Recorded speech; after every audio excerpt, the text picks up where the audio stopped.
Hey, everybody. Hope all is well. Happy Martin Luther King Jr. Day. So, I wanted to go over this. I had to grab my book. I mentioned, I believe, last week about when it comes to money, finances, and resources, that a lot of our people, especially I think black men, they think, oh, yeah, once they get some money, they get some resources, it's a common thing for them to go ahead and always, when they're broke, it's a black woman because he needs a hand up, somebody to help hold me down, till I get my stuff together. Good luck holding up these dust buckets. Then once they're on their feet, they have resources and finances. It's anybody but a black woman. 9.5 times out of 10. Okay? Because our people do have self hatred and running from themselves, low self esteem. So, of course, he'll get with, Becky, Maria, Mr. Wang daughter, anybody but his own. So, that's nothing new. Surprise, surprise. Okay? But here's what I wanted to mention is that a lot of them think that they're making choices. What I do what I want to do what I want to be with. It's my choice. Sit your behind down. You only can do what they allow you to do. Because here's what I can tell you, boo. A lot of our people thinking they're in charge. You're not. I've always said, and my friends laugh at me, while a lot of us are sitting up, good chat girl. Yo, man, I'm Timothy Broad, Timothy Thought. You see this, this girl on Instagram, man, look at that body. Oh, look at that.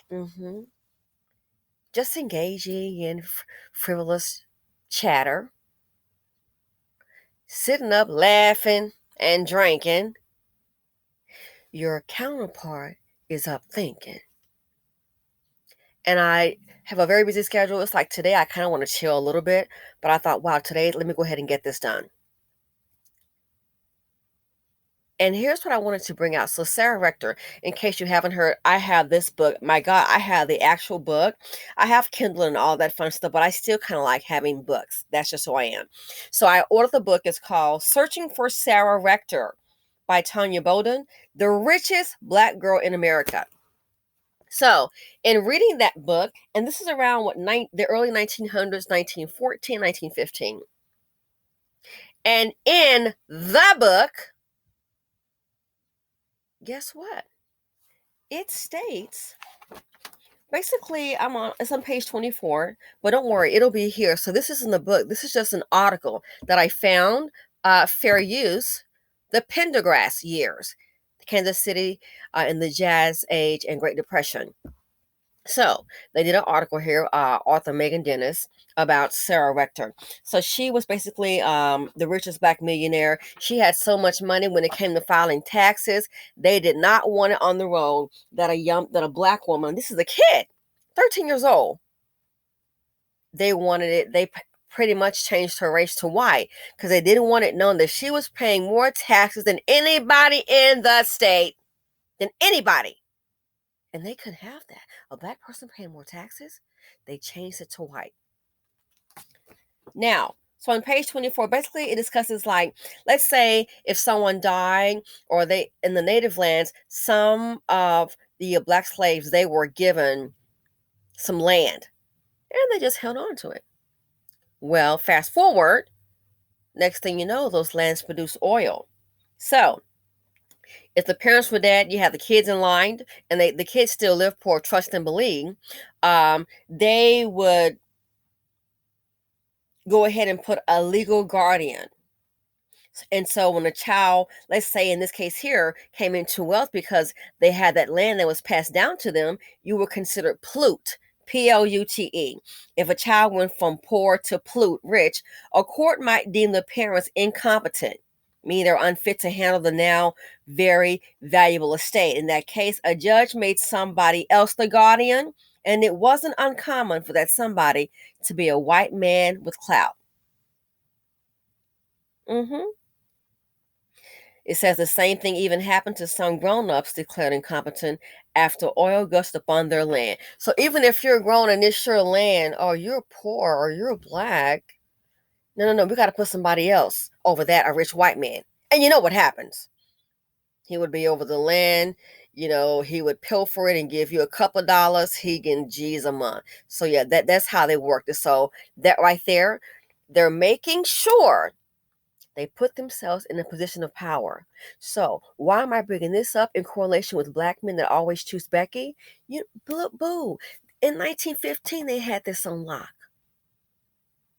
If it's a Negro with some money, they send a white person there. This Negro got some money. You need to get over there. We're in 2021, the same thing. And so you think, oh, this is what I do when I get some money. No, that's how they fooling you. They've been doing this. So let's go ahead and get to this here. And I thought about that. I said, wow. So when a person got money back in those days, they put a legal guardian over it, normally a rich white man. Not a rich black, they had to be white. Why? Those people understand business, they understand life. A Negro just living vicariously. Ain't planning past next 2 weeks or next tour if he's a rapper. Let's hope he lives to see it.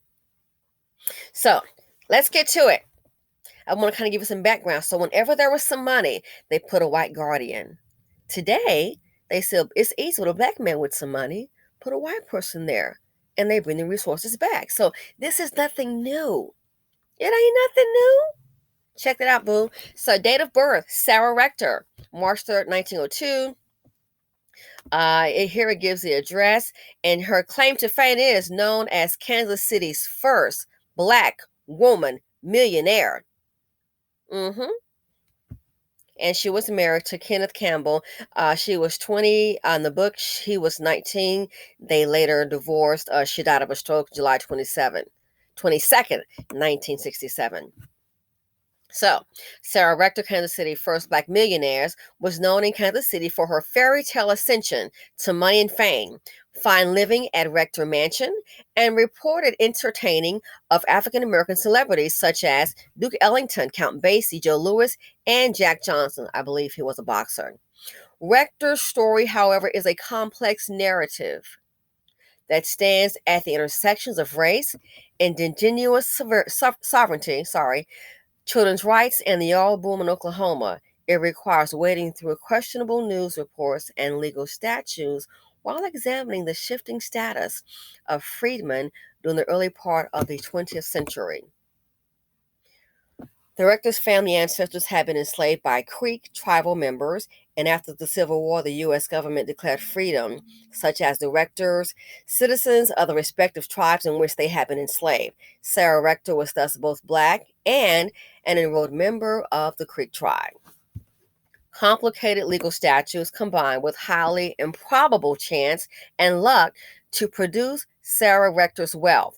The 1887 Dawes Act, Generally Allotment Act, also known as the Dawes Severity Act, stripped Native people of their land rights. Listen to this. As the U.S. government attempted to restrict indigenous lands and transfer property to white settlers. Again, the 1887 Dawes Act, General Allotment Act, also known as the Dawes Severity Act, stripped Native people of their land rights, stripped them of their land rights, as the U.S. government attempted to restrict indigenous lands and transfer property to white settlers. That sounds like a handout to me. Restrict indigenous lands and transfer the property to white settlers. Simultaneously, the Dawes Act sought to impose a system of individual property rights upon tribes, as U.S. government officials identified previous tribal communal property as uncivilized. Government officials surveyed tribal land, divided it into allotments, and ultimately dispersed, not sale, dispersed much of it to white settlers through the sale of what it deemed as excess tribal land.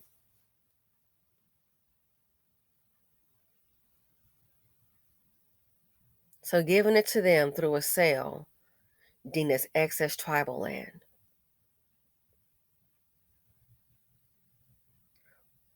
Only those individuals who accepted the allotment or plot were entitled to U.S. citizenship. The Dawes Act, however, did not initially apply to the so-called 5 civilized tribes. So wow, talk about a handout. I thought everyone was supposed to like pull themselves up by their bootstraps. Do you think that land disappeared? 3 things we know don't die. No, people die, of course. Land doesn't die. So that land is passed on. Money doesn't. It exchanges hands. And spirits don't. Spirits don't die. No, it's a spirit.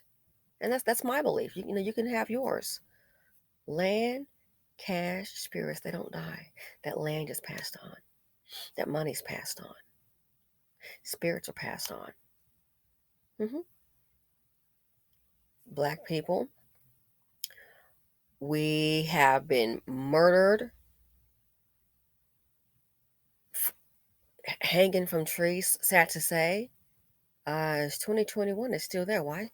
That spirit of that, the spirit of that hatred, that diabolical, homicidal hatred, it's still here. You think it died in 1800, 1500, 1900s? It's 2021, it still happens. So land doesn't die, it's passed on. Money doesn't die, just changes hand. Spirits don't die. Just, I think it is going into different people. That's why you have this. What happened to James Burr in Texas? James Burr, remember he's the one they dragged behind the pickup truck? That happened in Texas. It happened in the 1800s. So spirits don't die. Let's continue. At the turn of the century, however, Oklahoma was transitioning from Indian territory to state status, and the government sought further land for white settlers. Looks like they're protecting their own, dispersing the land, transfer the land.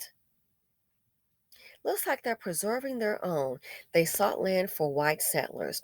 The Curtis Act of 1898 amended the Dawes Act to include tribes residing in Oklahoma, breaking up tribal governments in their communal lands in Indian Territory. In 1889, the unassigned lands in central Oklahoma resulted in descendants of Creek slaves being allotted, an equal share with their former owners on the government allotment of the old Creek lands in Indian Territory. Following the end of the Civil War, these freedmen had been declared citizens of the respective tribes in which they had been enslaved. As such, their descendants were each entitled to a plot of land equal in size to the allotment plots of non-enslaved enrolled tribal members.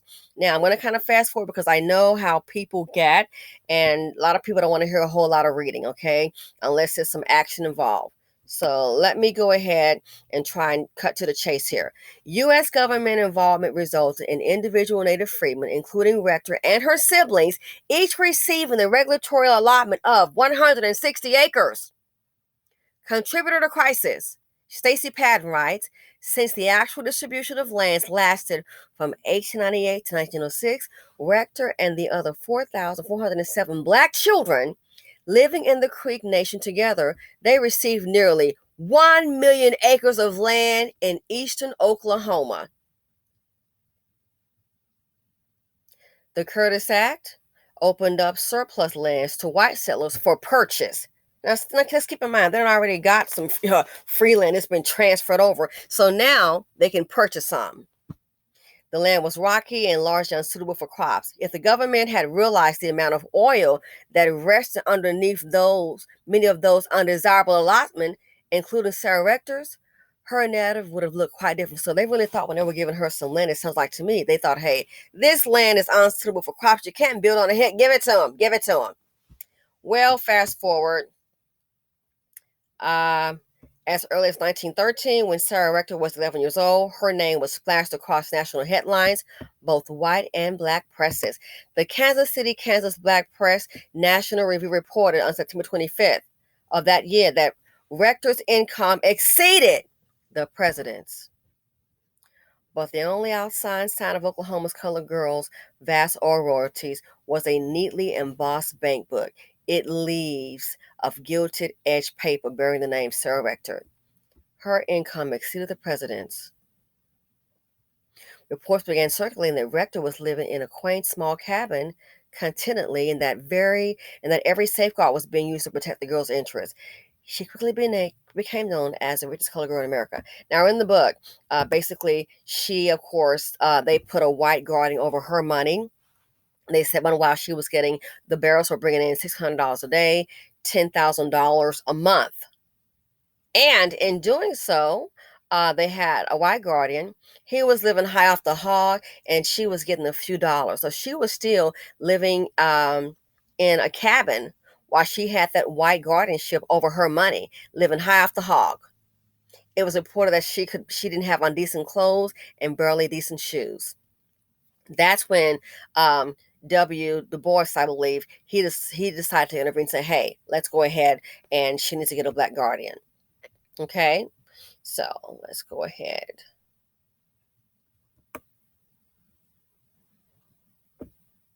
Yeah, so here it is.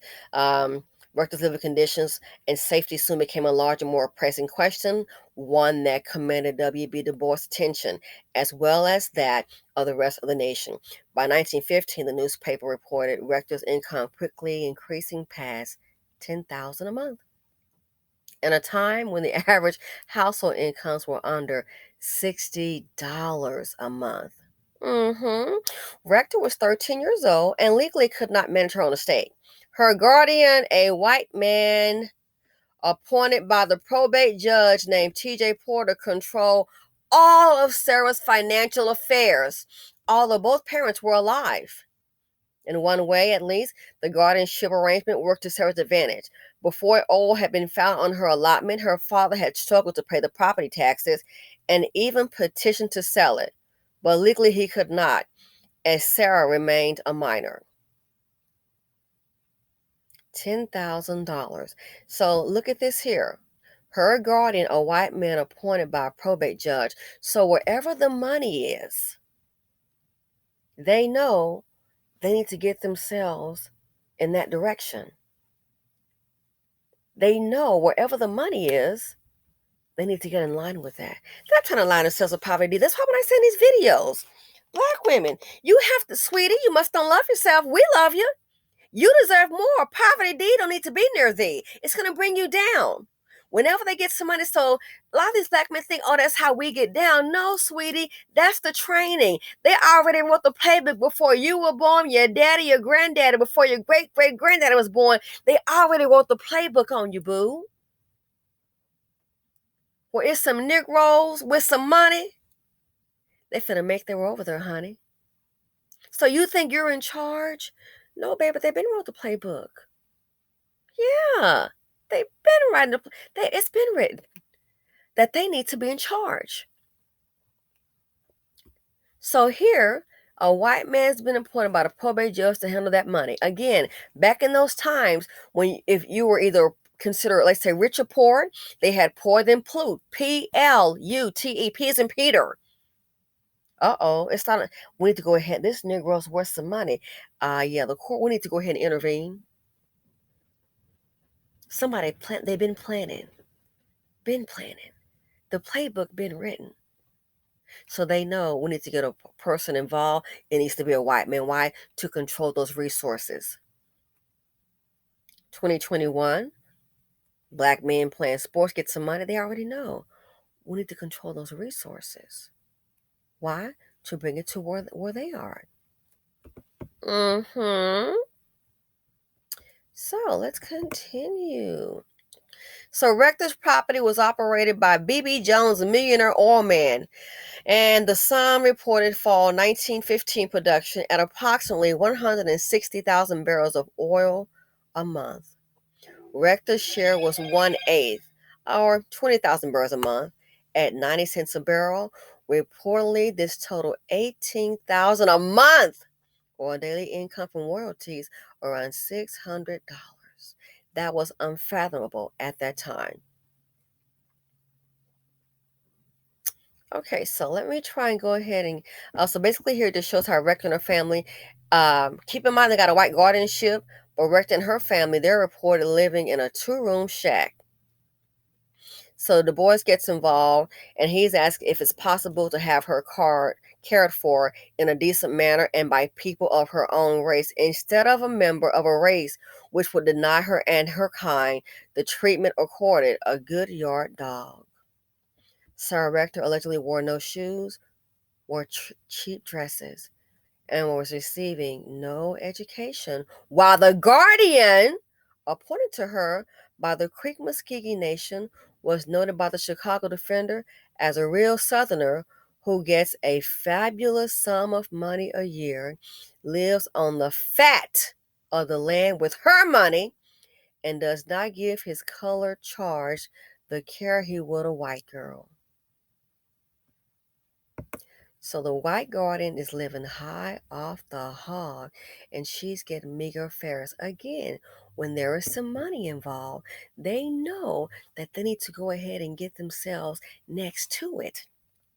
Hence, a black man with some money, they know to go ahead and get those resources, get their hands in those resources. I'm telling you, Becky is listening to her dad. I'm listening. I've already said before how you would be surprised how some of these black sportsmen, you see a white guy in business, it's this Negro's money. I've seen it. You're like, you have no idea. Some of them, well, they're not putting their kids through college. I've seen a few. Man, they carrying Becky's family, her daddy and her brother, setting them up in business. I kid you not. I kid you not. So this here, how they go after the money, they don't want you once you're broke. They know to get themselves in proximity to wealth. That's why when I see black women, you kind of see the poverty D. Why are you doing it? There has to be an awakening. If a man can make your life better, then sweetie, you don't need him. If you got to boost him up, Barbara the Builder, you don't need him. Peep gang. Peep gang. Listen to this. I'm going to skip around so I can try and get this video because it's a little longer than what I anticipated. Other African American presses echoed such sentiments, expanding the issue from that of individual black children's fortunes to a more widespread one of racial solidarity. The New York Age, for instance, wrote, "The money of these colored children is deposited in white banks and used by whites. Not a penny, however, can be used by a Negro. Thus, millions of dollars, please listen carefully. Thus, millions of dollars and valuable land are gradually passing from the hands of Negroes to white people. Millions of dollars of valuable land are gradually passing from the hands of Negroes to white people. Millions of dollars of a Negro running on a football field, baseball, basketball field are passing from the hands of the Negro doing the hard work to Becky and her man, to white man's land." Another press call, white guardianship, abominable and outrageous. And so white guardianship, that's what the process is called. When a person of color has a lot of money and they put a white man over it. White guardianship. Guard that money and get it from that Negro. It's 1915. I'm telling you, the playbook been written. And these Negroes think they're in charge. Boo, you've been played from day one. They already know how you think before your mama gave birth to you. They already know how you think. Again, sitting up, ooh, child, girl, ooh, boy, check this out, man. Can you believe this? You're just doing, meaningless chatter. And it's okay to kiki, but it can't be your lifestyle. You do more kikiing, laughing and drinking than thinking. So, yeah, white guardianship. So, another press called white guardianship abominable and outrageous and wrote, "If the colored people were allowed to control these millions of dollars of wealth, NBA, which is owned by their own race, so they could control these millions of dollars of wealth, which is owned by their own race. We could build banks, railroads, factories, warehouses, and establish a suitable commercial standing as a race. But I hate to tell you this here, I don't think these black men, they don't care about establishing a suitable commercial standing as a race. They don't care about it, in my opinion. The concern, of course, stemmed from the white guardians charging exorbitant sums of money for their services, or sometimes, think about Becky, or sometimes arranging deals profitable for themselves and their white acquaintances, while effectively bleeding their charges funds dry. One more time for the Duxies in the back.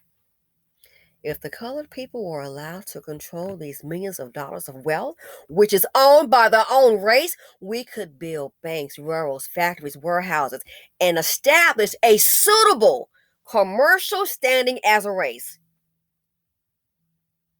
White guardianship is nothing new. The concern, of course, stemmed from white guardians charging exorbitant sums of money for their services, or sometimes arranging deals profitable for themselves, not the Negro, and their white counterparts. I done told y'all about Becky and her daddy. I'm telling you what I've seen. I've seen one. I'm like, this girl come from the farm, the backwoods of Hooterville. Done got, and he's nice looking too. Got with a black man that plays sports, basketball, I believe. Chick is running Chanel bags from the back farms, child. He brought her to the city from the backwoods of Becky Land, rocking Chanel bags and in charge. I saw a transaction go down in business. I'm like, does this Negro talk? Can he talk? Don't look at me and look down. I'm just observing. I'm like, this Negro worth millions of dollars. Can this Negro talk? She doing all the talking. He just started write the check. That's why I say what I say. I've seen this. So they're arranging profitable deals off the Negro's money now for themselves and their white counterparts, while effectively bleeding their charges funds dry. The Negro is the charge. Yeah. White guardianship.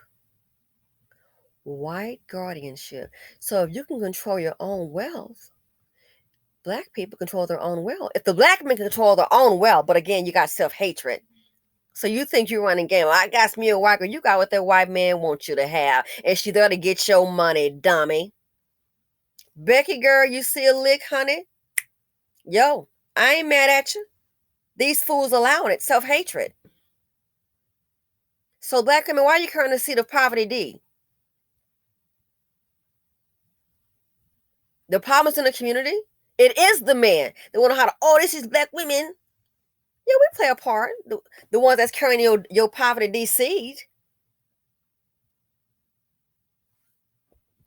If the colored people are allowed to control millions of dollars, which is owned by their own race. So look into sports. Who you see? Let's look on YouTube. Looking on the IG, TikTok, what have you. Everybody knows. Give it an easy black man to get his money. It's in the playbook. In the 1900, 1915, called white guardianship. Do you think things have changed? This sounds like something in 2021. So they know. Get themselves in position. A Negro with some money, so they know, okay, get next to him. Get next to him. That's the MO, bro. So I'm going to go ahead and this last paragraph. So this, like I said, I have the actual book. And this last paragraph, nothing has changed. Nothing has changed.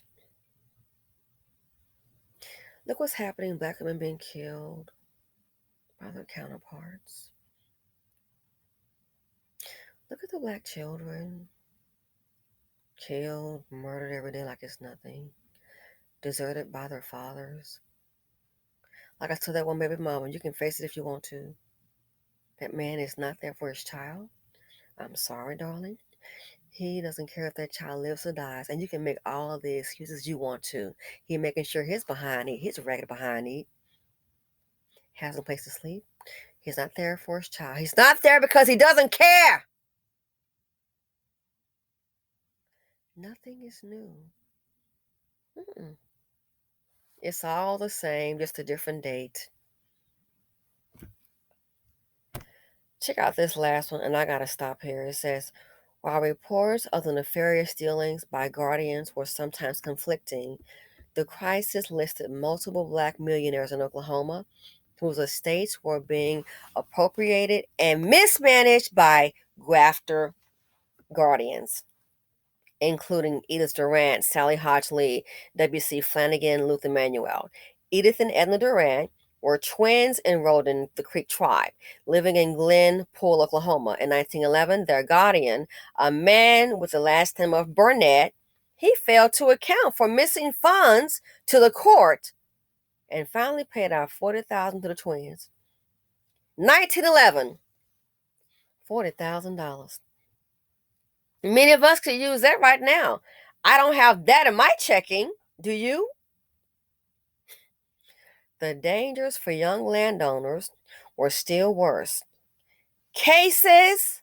Now think about what happens in our community today to the black women and also to children. Cases of attempted or actual murder usually included a killer or accomplice who would forge deeds. So don't forget, the children got this property. Attempted or actual murder usually included a killer or accomplice who would forge deeds, then claim the dead landowner's property. This wasn't limited to child landowners.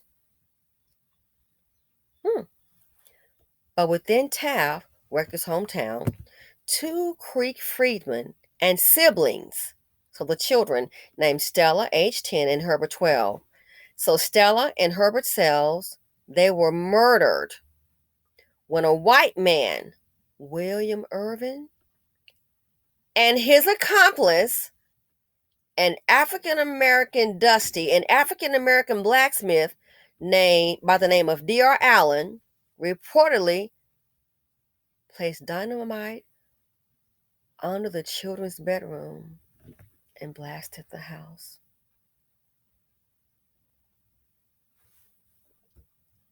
The child landowners, 10 and 12, they were murdered when a white man, William Irving, and who?